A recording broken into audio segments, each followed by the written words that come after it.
So my beautiful friends, just a little quick video to say if you have any video requests or topics, please leave them down below and I'd love to make a video for you potentially. Let us know.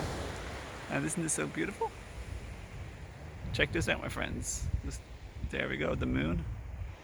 Little UFO halo. This is so beautiful. I just love this.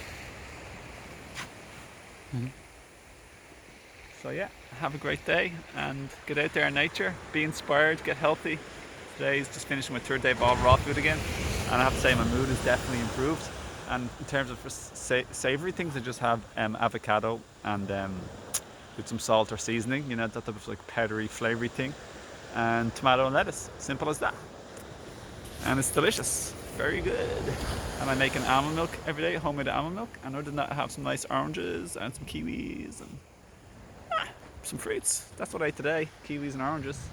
So usually I have melons as well, but instead of kiwis. So yeah, let me know how are you enjoying nature, you having a nice 2021. Yeah, lots of love, happy new year. Have a great day, and check out my links below for a discount on my herb store, for personal coaching, and to befriend me, to collaborate and connect on various social medias.